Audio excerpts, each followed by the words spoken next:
Muito temor e tremor essa palavra, amados. Escrever essa mensagem, esse sermão, podemos dizer assim, foi uma missão tão pesada, porque o tema era tão sério. E eu gostaria que os irmãos acompanhassem aqui no capítulo 27, como a nossa introdução. Nós necessitamos de passar por uma porta para termos uma experiência, um encontro físico com Deus. Alguns vão passar pela porta para serem julgados, outros para receberem uma condenação eterna. Porém, cada um de nós que aqui está nessa noite tem o desejo de passar pelos portões celestiais e encontrar com o Senhor, que certamente estará aguardando no seu trono de glória. A história de hoje relata um homem em fuga, que por ter cometido um pecado, um erro, em família, teve que passar por várias fases, para finalmente receber uma revelação, e como alcançar redenção, perdão, e para finalmente alcançar a porta. Amados, está aqui em Gênesis capítulo 27, que diz o seguinte: Esaú passou a odiar Jacó por causa da bênção com que seu pai tinha abençoado, e disse em seu íntimo: os dias de luto do meu pai se aproximam, então matarei meu irmão Jacó. E chegaram aos ouvidos de Rebeca as palavras de Esaú, seu filho mais velho. Então ela mandou chamar Jacó, seu filho mais moço, e lhe disse: eis que seu irmão Esaú se consola fazendo planos para matá-lo. Agora, pois, meu filho, ouça bem o que eu vou dizer. Levanta-te e fuja para a casa de Labão, meu irmão, em Harã. Fique com ele alguns dias, até que passe a ira, o furor do seu irmão, e cesse o rancor dele contra você. E se esqueça do que você fez. Quando isso acontecer, enviarei alguém para trazer você de volta. Não posso perder meus 2 filhos num só dia. Então Rebeca disse a Isaque: estou aborrecida da vida por causa das filhas de Hete. Se Jacó tomar esposa entre as filhas de Hete, tais como estas, as filhas desta terra, que me servirá da vida? Que história que dá uma novela, como eu costumo dizer. Dá um filme, dá uma série de Netflix. Porque aqui tem toda a trama que você possa imaginar, em armações. Aqui você tem história de família. Aqui você tem caso de família. Você tem vários acontecimentos numa só história. E aqui você tem irmãos separados por um momento de desprezo pela primogenitura e esperteza de um outro lado. Nós temos um caso aqui, um caso terrível. Veja que ele fala que ele passou a odiar o irmão e que ia matar seu irmão.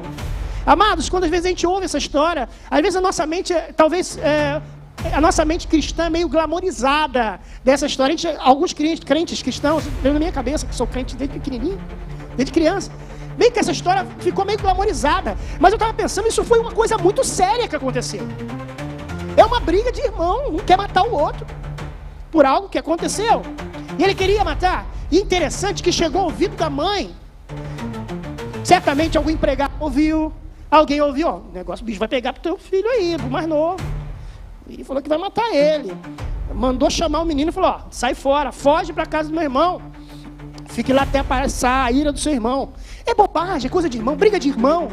Não, meu irmão, o negócio era sério. E às vezes nós desvalorizamos os nossos problemas, às vezes nós glamorizamos os nossos problemas, nós não vemos a seriedade dos nossos problemas, nós não temos noção do que causamos aos nossos irmãos, e a gente fala: vou mudar de vida, vou para outro lugar, vou fugir dessa situação, vou fugir desse pecado, vou fugir dessa luta, vou fugir dessa briga, eu vou me afastar daquele problema, talvez aquilo vai passar, talvez aquilo vai mudar, talvez aquilo vai ficar mais leve, talvez, meu irmão, esqueça que eu tomei a primogenitura dele e vai ficar tudo bem. No Natal todo mundo vai se encontrar. Não, meu irmão, não era assim não. A coisa era séria.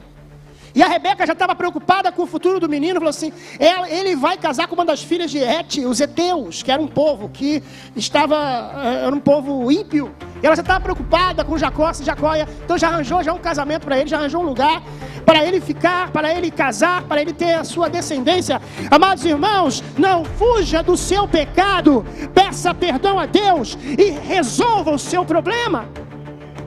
Ele fugiu. Lembra do Jonas? que também fugiu, tinha uma responsabilidade, tinha que fazer algo e que ele não fez, fugiu, foi para um barco. Você sabe de toda a história de Jonas, mas não é o assunto aqui dessa noite. A realidade é que ele, Jacó, acreditava que apenas mudando de ambiente, mudando de amizades, teria seus problemas resolvidos. Então mudar de ambiente não resolve o seu problema, irmão. Mudar de emprego não resolve o seu problema, irmão. Você tem que ir no seu irmão e pedir perdão. Você tem que ir a ele para falar: me perdoa, meu irmão, e vamos começar do zero, meu irmão. Eu errei, eu pequei. Me perdoa, meu irmão. Mas tem pessoas que não fazem isso, e elas querem encontrar a porta do céu. Quero dizer para você aqui nessa noite que é impossível encontrar a porta do céu se não tiver perdão no coração. É impossível encontrar a porta do céu se não houver um coração aberto para mudar a situação. Jacó achava, tinha na cabeça dele, que 400 quilômetros, de lá onde ele morava até a terra de seus avós, Harã, ia resolver. Era um novo começo para a vida dele, um novo emprego, uma nova família, mas nada disso poderia explicar. É uma viagem terrível, uma viagem no deserto, uma viagem, como eu digo aqui, com o pacote completo do deserto. Agora estou dizendo até pacote completo do deserto. Tudo garantido: escorpião, serpente, calor, falta d'água, miragem, areia movediça. Não sei se isso existe, os professores de geografia ficam loucos comigo, depois eles me resolvem. Mas tem ali tudo que você possa imaginar, é o pacote deserto. Ele andou num lugar difícil, irmãos, para ir se encontrar com a família dele, para se esconder e falar: vamos esperar as coisas esfriarem, depois eu volto. Para se ter um encontro na porta do céu, é necessário ir aonde Deus mandou, não fugir. Olha que interessante. Versículo...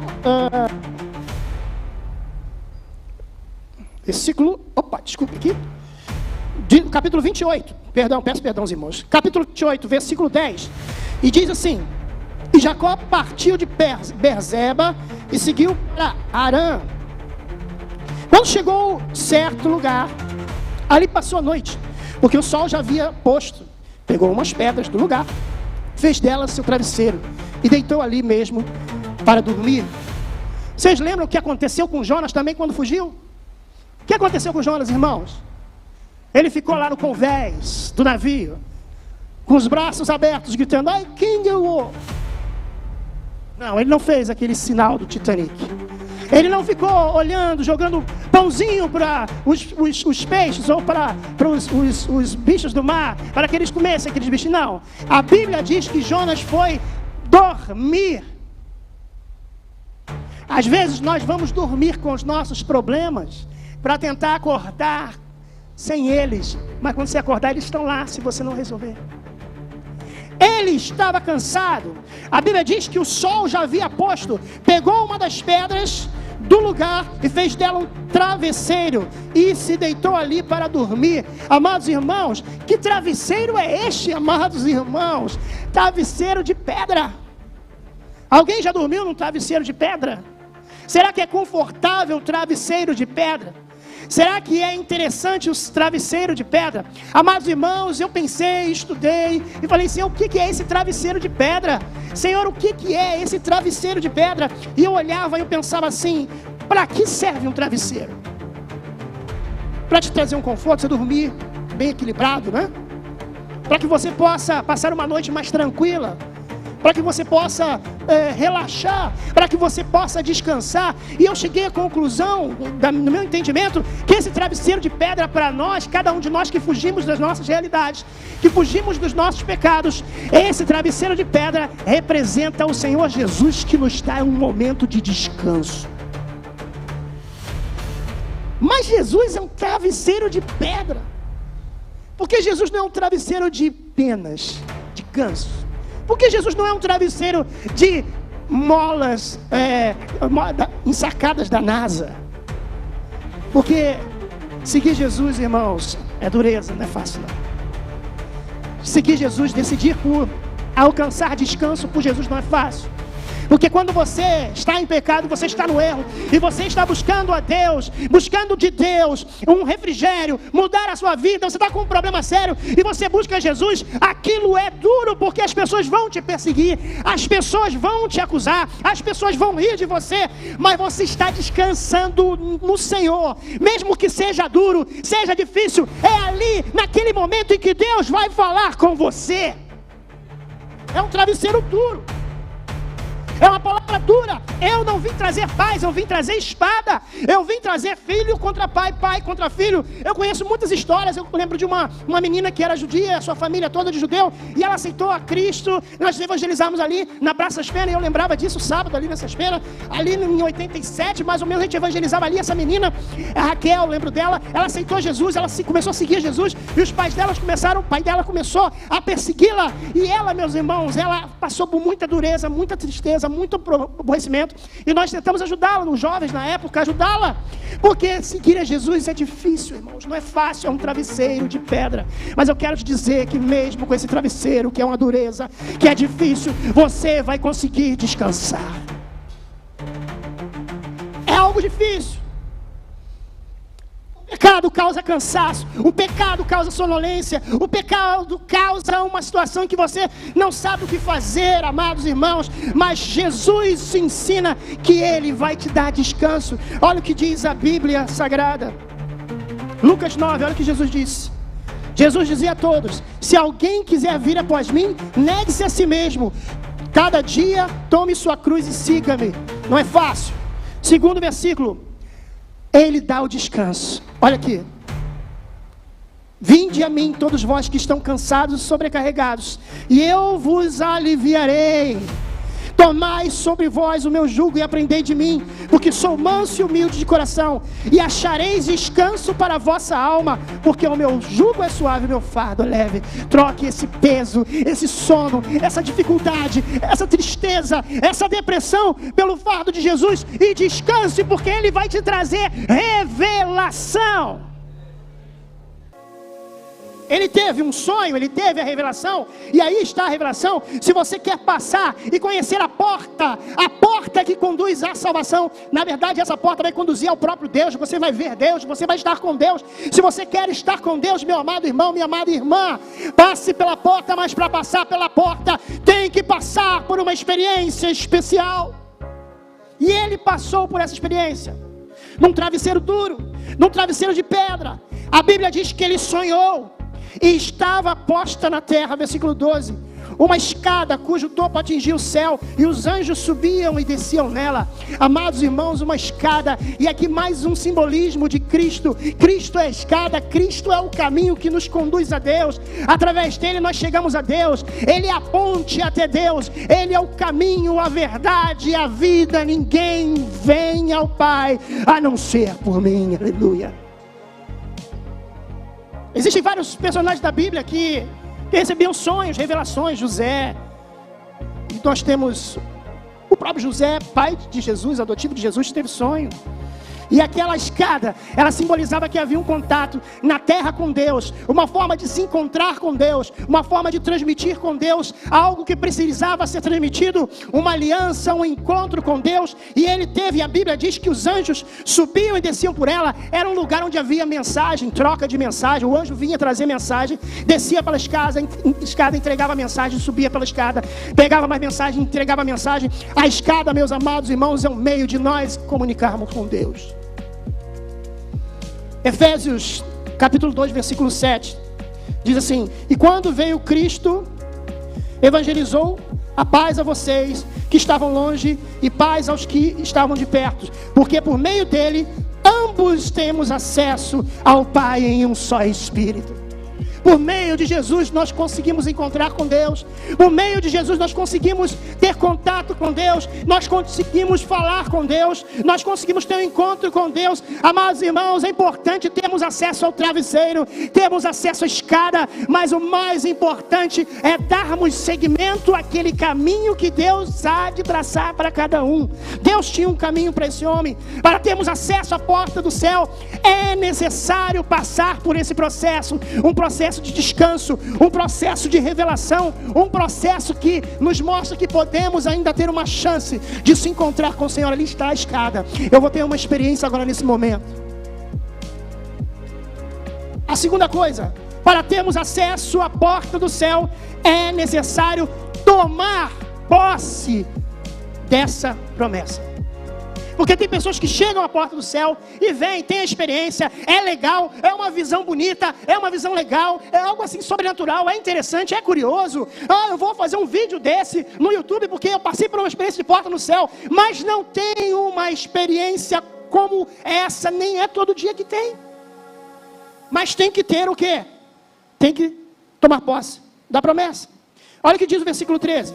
Eis que o Senhor estava perto dele e lhe disse: eu sou o Senhor Deus de Abraão, seu pai, Deus de Isaque. A terra em que você está deitado, eu darei a você e a sua descendência. A sua descendência será como o pó da terra. Você se estenderá para o oeste, para o leste, para o norte, para o sul, e em você, na sua descendência, serão benditas todas as famílias da terra. Eis que eu estou com você, e eu guardarei por onde quer que você for. Farei com que você volte para essa terra, porque não o abandonarei até que eu cumpra aquilo que eu lhe prometi. Amado irmão, para que nós possamos chegar à porta do céu, precisamos tomar posse do que Deus falar conosco. Sim, Senhor. Sim, Senhor, sim, Senhor. E eu fico me imaginando este homem deitado naquele travesseiro de pedra, dizendo para o Senhor: sim, Senhor, sim, Senhor, Senhor, me perdoa. Eu fico imaginando, porque o texto aqui não apresenta, mas eu fico imaginando que aquele momento que ele estava tendo ali, aquela reflexão, aquela revelação, ele pedia perdão a Deus, eu tenho certeza absoluta, porque Deus não iria fazer isso e prometer nada a ele, se ele não tivesse um coração quebrantado, irmãos.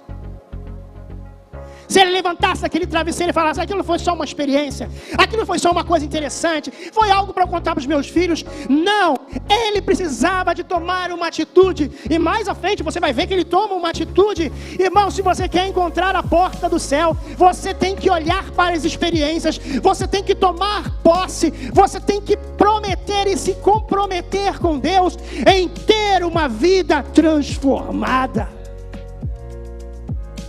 Eu também, falo aqui, mas eu também, eu estou sentado aí. A presença e proteção de Deus. Para garantirmos passar pela porta do céu, é necessário mais uma coisa: não apenas tomarmos posse, irmãos, mas é necessário um pacto. É necessário uma aliança, é necessário escrever. Lembra que Deus fez com o povo de Israel? Ele queria falar, ele prometeu a Israel algo maravilhoso, mas ele queria deixar escrito aquilo. Ele queria deixar um sinal forte para o povo, para quando o povo olhasse para aquela arca da aliança, eles saberiam que ali tem uma tábua que Deus escreveu com o dedo dele, ali tem algo de sobrenatural que aconteceu. Amados irmãos, temos que pegar nossas experiências e elas têm que ser visíveis para todos. Eu fui assim, cometi pecado, errei, mas o Senhor Jesus Cristo, o sangue de Jesus Cristo, seu Filho, me perdoou de todo pecado.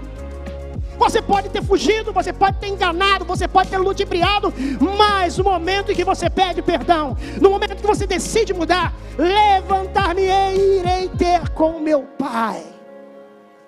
São atitudes de pessoas que saem de um momento difícil, saem derrubado, saem destruído e tomam uma decisão. Eu tenho certeza que ele tomou uma decisão, porque os atos dele demonstraram isso depois. Versículo 16 diz assim: e aí vem o pacto. Quando Jacó despertou do sono, disse: na verdade o Senhor está nesse lugar, e eu não sabia. Às vezes Deus está do seu lado, às vezes Deus está de mãos estendidas para você, às vezes Deus está falando: meu filho, me ouça, meu filho, olha para mim. Tem aquela canção: olha para mim, meu filho, eu estou falando com você. E o filho está distraído, olhando para o chão, está coçando a cabeça, está fazendo outra coisa. Amados irmãos, ele não sabia, mas Deus estava ali naquele lugar. Ele diz: e tremendo, irmãos, tremor, temente a Deus, diz: quão temível é este lugar, é casa de Deus, é porta dos céus. Sabe onde é a porta dos céus, irmãos? Não é você olhar para lá para cima. A porta dos céus é o lugar onde você encontra Deus. A porta dos céus é o lugar onde você tem experiência com Deus. A porta do céu é o lugar onde há uma transformação. A porta do céu é quando você está diante de Deus e fala: Senhor, me perdoa, transforma, muda a minha vida. Este é o momento de encontrar com o Senhor. Ele disse: terrível esse lugar, casa de Deus, porta dos céus. Amados, a transformação era necessária, mas não bastava apenas um pacto, não apenas constatar que houve um milagre, constatar que houve algo terrível ali naquele momento. Era necessário sinalizar, era necessário fazer algo visível, era necessário fazer algo visual, era necessário publicar isso, e ele fez isso. Um pacto não é só porque você falou com Deus à noite, de madrugada: Senhor, nesta madrugada eu te garanto, Senhor, amanhã eu vou evangelizar todo mundo, desde o porteiro até o porteiro do meu trabalho. Deus não quer que você apenas fale, que apenas faça um pacto, mas Deus quer que você faça o ato. Olha aqui, versículo 18. Na manhã seguinte, Jacó levantou-se de madrugada, pegou a pedra, olha aí, ó, que havia usado como travesseiro, e a pôs em pé, como coluna. Sobre o topo dela derramou o azeite. Jesus, azeite. Quem é que recebeu a unção? Quem é chamado de ungido, meu amado irmão? Cristo, Filho do Deus vivo, é ungido. Ele ungiu aquela pedra, é um sinal para que todos soubessem que ali aconteceu algo. Aquele que recebe a revelação de Deus, ele deve contar para todos aqueles que podem: aqui eu tive uma experiência ungida, eu tive uma experiência especial. E esse lugar para os judeus é um lugar muito sagrado. E a Bíblia diz aqui que sobre o topo ele derramou azeite. Azeite significa unção, preparo para um trabalho, unção para uma nova vida. O rei era ungido. Você é ungido aqui na igreja para ser abençoado. Você é ungido do Senhor. Aqui está escrito no versículo 19: e ao lugar da cidade que antes se chamava Luz, deu o nome de Betel. Amado irmão, eu poderia aqui discorrer sobre o significado da palavra Betel, mas o tempo certamente não vai permitir. Jacó então fez um voto. Era complexa a experiência que ele teve, então não havia nada menos complexo do que ele teria que fazer, para que ele pudesse valorizar aquele momento, para que ele pudesse levar aquele momento para a vida toda. Existem pessoas que não levam um momento espiritual na sua vida para a vida toda. É como se aconteceu domingo: eu falei língua, nunca mais eu falei línguas. Eu tive um recebimento de poder, eu dei uma sapateada, recebi o poder de Deus, mas foi só aquela vez, porque eu fui num monte, ou fui no reteté ali. Amados irmãos, quando Deus dá uma revelação para você, quando Deus dá uma experiência para você, aquilo não sai de você.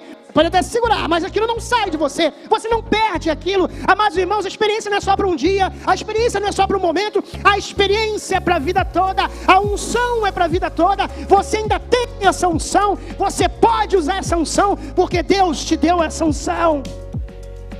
Deus deu para ele essa unção.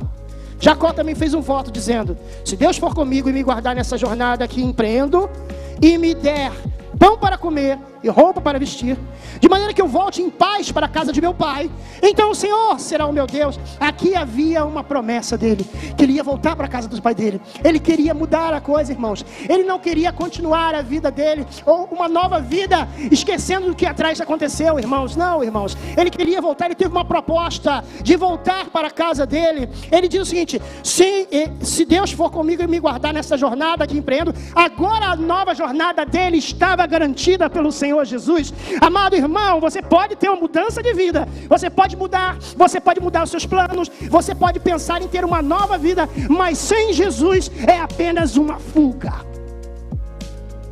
Com Jesus é uma nova vida, transformada, modificada, carimbada, avaliada pelo Senhor Jesus. Ele está dizendo aqui: Senhor, eu agora quero voltar em paz para a casa do meu pai. então, Senhor, será meu Deus. Amados irmãos, ele já estava talvez pensando em outros deuses, ele já estava pensando talvez nessa jornada, talvez, eu não sei, ele pode ter encontrado algum tipo de religiosidade, talvez ele tenha pensado, e se eu for para outra religião?